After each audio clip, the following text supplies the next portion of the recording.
Tapos ngayon, pag piko sa bula, dito may lumagutok dito sa, ito oh. Tapos, connection siya rito. Ayan, tama yan. Bakit? Upo ka, sir. Paliwanag ko sa'yo. Ayan oh. Pero ano siya? Pag ganyan, pag dito nasira, pag may tumanog dito, kahit hindi sira yan dyan mo, dadamdamin mo yan dyan. Pagka habang tumatagal. Kaya pala hindi ako masyadong matako. Ano mo lang palagi tayo MVP doon. Joke. Oo, hindi. Ganun talaga. Medyo ano eh. Ayusin natin yung balakang ngayon. Sakit nga. Hindi naman masyadong masakit siya. Pag pawis na, for example, naglaro na kami ng basketball, mawala siya. Ang galing, pagpawisin na, medyo mawala. Pero pag tapos ng laro, hindi ka na mahalos makagalaw. Ay, sir, hindi siya talagang ano. Ang nangyayari sa'yo is degeneration. Sign of aging. Yes. Kasi kung masakit talagang balakang mo, hindi ka na kagad makakalaro. Pag masakit ang balakang mo, araw-araw nang masakit. Pero sa'yo, masakit. 49 years old po. Sa itong... Nagkakaroon ng compression after game. Yun, oo. That's sign of aging. Kumbaga, parte lang ng buhay natin yun. Pero pag nakakilos kayo, nagiging okay. Nagkakaroon lang ng compression yung disc natin. Ibig sabihin, may mga warning na before, naiipit pag tumatalon tayo. Kasi shock absorber natin yan eh. Pero pag napahinga, umu-okay. Ibig sabihin yan, meron na kayong mga bulging disc before. No? Pero ang sagot dyan, para hindi palaging sumasakit ng ganon, ganituhin nyo muna bago kayo maglaro. Warm up muna. Warm up muna. Ay, yung ginagawa ko eh. Warm up muna. Tapos ano. Yun ang pinaka-the best. Hindi pa kayo totally pilay. Ganun? Thank you. Hindi pa. Wala yan. Normal lang sa mga tao yan. Tagilid ka, sir. Ay, tanggalin ko? O sige, tanggalin mo para... Kasi ito iniinda ko pag gabi. Madali lang tong kaso mo, sir. Para ka lang kumain ng mamon nito. Ayan, masakit oh. Masakit pag nakatagilid ka? Oo. Okay, mamaya tignan mo, patatagilirin kita ulit. Relax lang. Kung labanan, ha? Other side. Ay,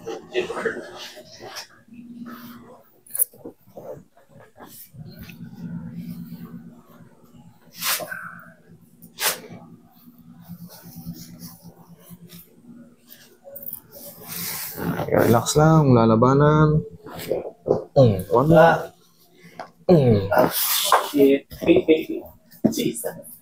Medyo masakit. Tihaya. Tihaya. Okay. Mamaya pag sumingaw na yung ano dyan, yung kakaratihin natin. Kasi matay na. Karatihin namin yan mamaya. Paalo na yan. Sige, tapa.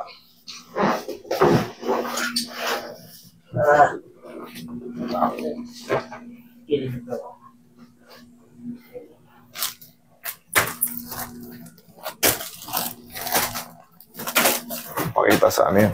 Hindi natin ano yan.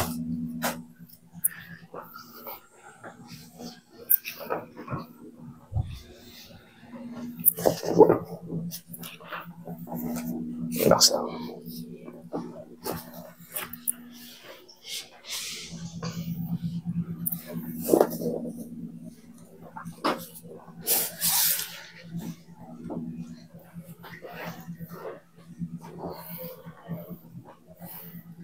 Relax lang. Dyan masakit. Ito yung mga spasm. Relax lang.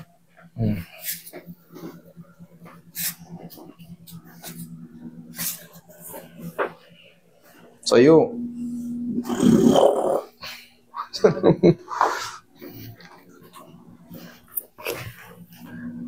Mabalik lang po eh. Kaya, dito yung sa cervical discompression. Sipin mo tagal lang. Kasi ang normal na mga, eto, yung mga supraspinatus pain, pinitus pain, ay, pag na-massage na ni sir yan, tapos na eh. Pero yung kamo, tumagal na ng ano eh. Nagtitesis ka pa eh. Nandiyan na yan. Siguro to, 23 years ago. Grabe, no? Pero okay naman siya. Pag ano naman, pagod ka naman. Obserbahan mo ngayon yan. Lalo paglipas ng mga 3 to 4 days.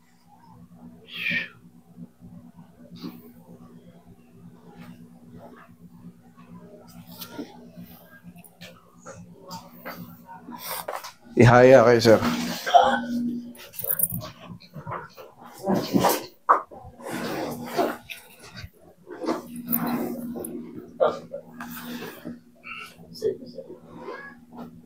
Yan, lagay sa dyan yung kamay.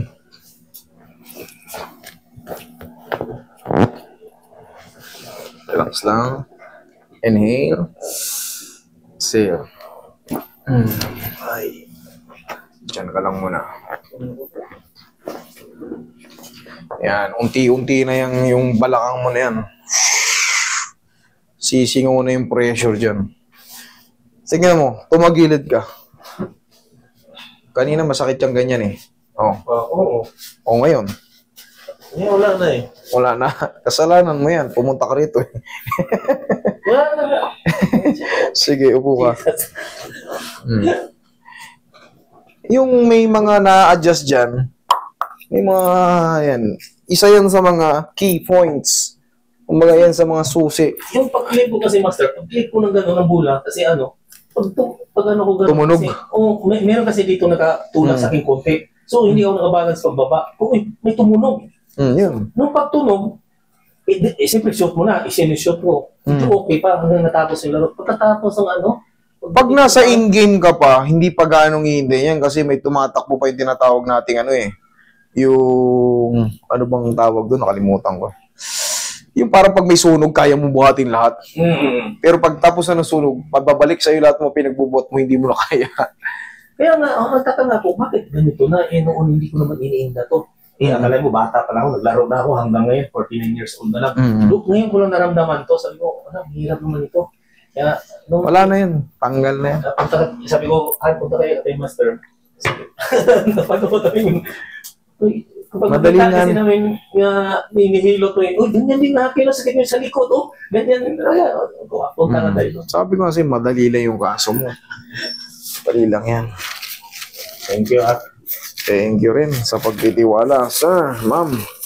Siyempre, palagi kami nanood din eh. Sa akin, marami nang hirap sa akin. Pa Friday, pwede na yan. Okay? Okay, thank Sige, you. thank you. Basta aralin nyo na